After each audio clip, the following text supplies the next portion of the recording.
थोड़ा सा प्रसंग यहाँ, उस नारद जी ने जो धीमर गुरु बनाया था वो कौन था? वो एक पुण्य आत्मा थी। किसी समय परमेश्वर कबीर जी की शरण में रहे थे, लेकिन हम कुछ दिनों के बाद काल के ज्ञान के ऊपर फिर दोबारा टिक जाते हैं, भगवान की भक्ति त्याग देते हैं। ऐसा ही उस नादान आत्मा ने कर रखा था। फिर यू काल ऐसे कर्म बिगड़वा दे उस पुण्यात्मा के, ऐसी जगह मछियारों का जन्म दे दिया।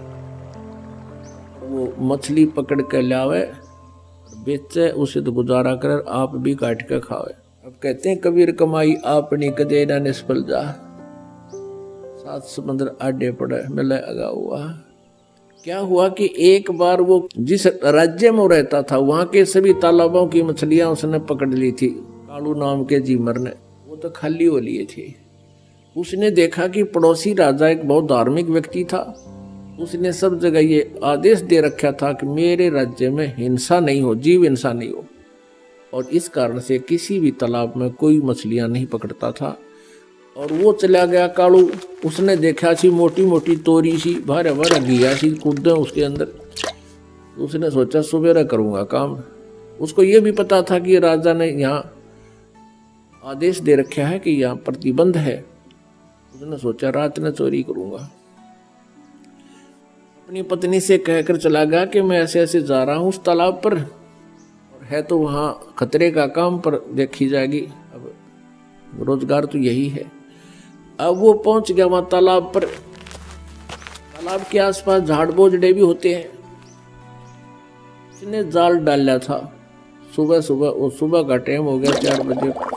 गर्मियों के दिन थे, थोड़ी सी सर्दी सी भी थी, इस तरह टाइप का मौसम था। उसको सर्दी लगी, तालाब में से निकला। उसने क्या करा, एक अग्नि जला ली हाथ सेकने के लिए। अग्नि जलाई, लकड़ तोड़कर हाथ उठ सेके। और पहले तो उसने देखा कि कोई होगा तो यहाँ आ जाएगा, आग जला लेता हूँ। उसने आग जला दी, देखा कोई नहीं आया। कोई पहरेदार होगा तो आओगा भी, कैसे है, बातचीत पूछा, कह दूंगा विरा चलता हूँ, ठंड लग रही है, थोड़ी हाथ सेकूं, थोड़ी थोड़ी सर्दी सी थी। कोई नहीं आया तो उसने जाल डाली थी। उधर से उसी नगरी का राजा, उस क्षेत्र का राजा हाथी पर सवार हो गए। उसी के साथ साथ से रास्ता सा दूसरे शहर में जा रहा था, और एकदम मोड़ मुड़ता था। उस मोड़ के मुड़ते ही राजा का पूरा काफिला एकदम बाहर आया। की नजर पड़ी, वो सारा ही 4 किले का फैसला था मोड़ का। एकदम घबरा गया वो कालू जीमर कि भैया तो बात बिगड़ेगी, राजा आ गया, राज तेरी सजाए मौत होगी। कानून तोड़ दिया, वो डर गया। उसने क्या कर रखा था, एक लंगोट पहन रखा था शरीर पर, बस पानी में बढ़ने की तैयारी थी उसने। और ऊपर बड़े बड़े बाल थे, दाढ़ी थी। और कोई बात ना सूझी बचाओ कि जो राख लकड़ी जला रखी थी वो राख थी। उस राख को सारे शरीर पर, मुंह पर सारे ला के, और वहीं बैठ गया। वो धुआं सा बना हुआ था, थोड़ी थोड़ी आग सलग रही थी। दो रूप बना के बैठ गया। राजा था धार्मिक, उसने देखा महात्मा बैठा है, काफिला रखवा लिया। रोको, हाथी से नीचे उतारो, अंबारी हो लगा दी पड़ी सी, और नीचे उतार दिया। वो आंखें खोल के देखा कि ले भाई मर गया आज तो। आधी आधी खोल और फिर बंद कर ले, आज मर गया, वो तो आ गया तेरी तरफ। उसने सोचा और कोई चारा भी नहीं है, अगर गया तो इससे मुद्रा में बच गया।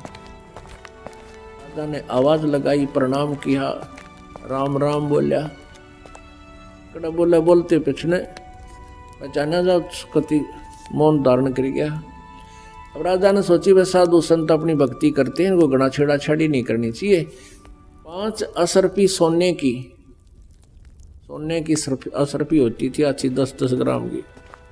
और वो 5 असरफी वहां पूजा रूप में उसके चरणों के पास रख दी। राजा थोड़ी देर बैठा, प्रणाम करके चल पड़ा।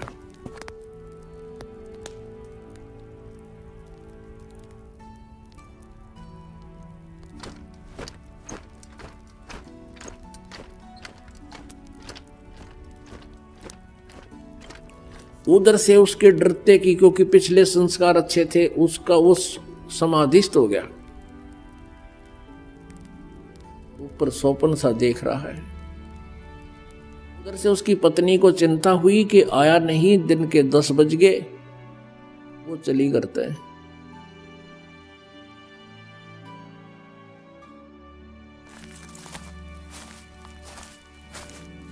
जिस सरोवर का वो कह के गया था, वहीं जाकर देखा तो क्या कर रहा है, साधु बना बैठा।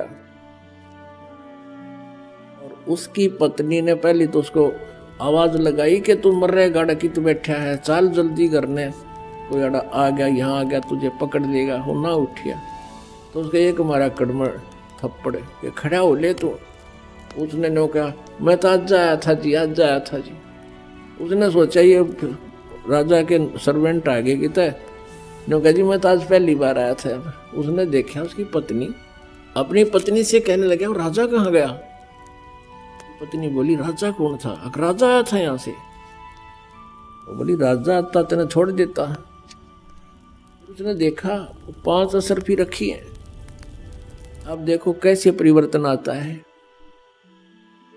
अब उसने नो सोच ली कि हे भगवान, हे परमात्मा, तेरे नाम पर मैंने तो नाटक सा कराया था, नकली स्वांग भरा था आपकी शरण का, और इतना ही मैं अपनी इतनी हमें सुरक्षा भी दे दी, मेरी जान भी बख्श दी, ये 5 असरफी दे दी, मैं 10 साल भी इतनी कमाई नहीं कर सकता जो आपने मेरे पास रखवा दी। उसी दिन से बैराग हो गया। परमात्मा तेरे नाम में, तेरी शरण में इतनी शक्ति, इतना सुख। अपनी पत्नी से कह दिया कि ले ये तेरी 10 साल की 20 साल की कमाई है यार, ले जा तू, मैं आज के बाद मछली पकड़ू को नहीं।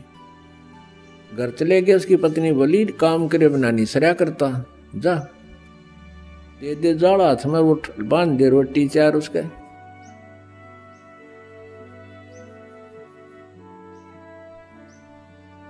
और वो चल पड़े, बैठ कर जंगल में खा कर रोटी। अन्नो देखे भगवान, नो क्या करें, गुरु बिन मोक्ष नहीं होता। ये परमात्मा गुरु बिन मोक्ष नहीं होता। कोई संत मिले, संतों के पास जावे, उनसे पूछा ताछी करे। तो फिर एक दिन परमेश्वर कहते हैं आत्मा की प्रत्येक रिक्वायरमेंट को सब परमात्मा पूर्ण ही पूरा करता है, जो तीनों लोकों में प्रवेश करके सबका धारण पोषण करता है। परमेश्वर आगे एक साथ 2 रूप बना के कबीर देव जी उससे कहा कि भाई भगत कैसे बैठा है, कि महाराज जी मैं भक्ति करूं हूं। परमात्मा ने कहा भाई गुरु बिन बात तो ना बनाया, गुरु तो होना चाहिए। कहा जी गुरु तो होना चाहिए, आप बन जाओ मेरे गुरु जी। कहा भाई ठीक है, मैं बता देता हूँ, नाम ले, भक्ति कर, ऐसे ऐसे करना, ये करना, ऐसे नहीं करना। अब उसने करी डट का साधना, कुछ ही दिनों में उसको काफी उपलब्धि होगी। उधर से वो जो गुरु था, उधर नारद जी को एक ऐसी समस्या पैदा हो गई थी। उसको कहा गया था कि आज सवेरे तू जावे और उसको गुरु बना ले, जब तेरा कल्याण होगा। सवेरे सवेरे वो जा रहा था किसी घाट के स्नान करने के लिए, आगे से वो कालू झीमर मिल गया। उसको उन्होंने गुरु बना लिया। कालू झीमर ने उसको बताया कि ये नाम जाप कर ऋषि जी, जब तेरा कल्याण होगा। अब कहने का भाव ये है पुण्यात्मा, हम ये सोचा करते थे कि कालू जो था एक सिंपल सा साधारण आदमी, एक मछियारा था, और उसको नारद जी ने गुरु बना लिया तो अभी उसका उस सत्र का कल्याण हो गया। अब उस समय वो कालू झीमर नहीं था, उसने सारी बुराई छोड़ दी थी, वो संत बन गया था। लेकिन हम फिर भी वो फीत उतारते नहीं उसकी, तो फिर भी धीमर कहा करते थे, झीमर कहा करते, जबकि वो परम संत हो गए थे।